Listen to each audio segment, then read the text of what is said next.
The world accepts and follows the traditional approach. The primary cause of disorder in ourselves is the seeking of reality promised by another.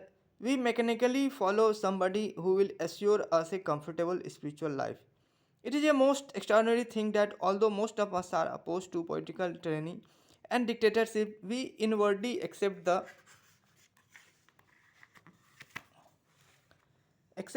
authority, the tyranny of another to twist our minds and our way of life. So, if we completely reject, not intellectually but actually, all so called spiritual authority, all ceremonies, rituals, and dogmas, it means that we stand alone and are already in conflict with society.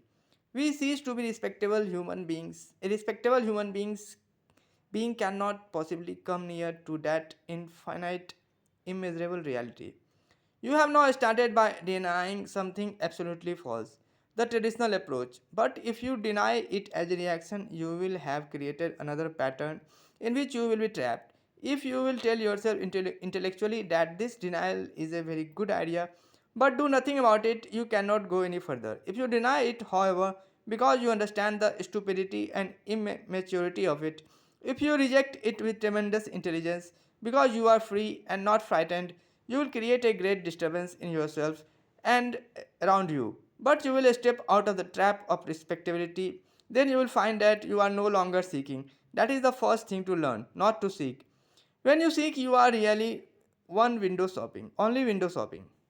The question of whether or not there is God or truth or reality or whatever you like to call it can never be answered by books, by priests, philosophers, or saviors.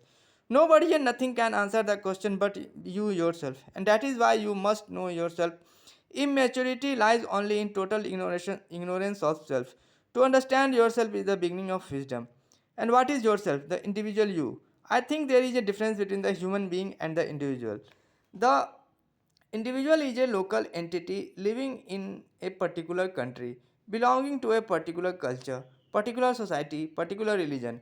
The human being is not a local entity. He is everywhere. If the individual merely acts in particular corner of the vast life of life, then his action is totally unrelated to the whole. So one has to bear in mind that we are talking of the whole, not the part. Because in the greater the lesser is, but in the lesser the greater is not. The individual is the little conditioned, miserable, frustrated entity, satisfied with his little gods and his little traditions, whereas a human being concerned with the total welfare, the total misery, and total confusion of the world. We human beings are what we have been for millions of years, colossally greedy, envious, aggressive, jealous, anxious, and despairing. With occasional flashes of joy and affection, we are a strange mixture of hate, fear, and gentleness. We are both violence and peace. There has been outward progress from the bullock cart to the jet plane, but psychologically the individual had not changed at all, and the structure of society throughout the world has been created by individuals. The outward social structure is the result of the inward psychological structure of a human relationship. For the individual is the result of the total experience, knowledge, and conduct of man. Each one of us is the storehouse of all the past. The individual is the human who is all mankind. The whole history of man is written in ourselves.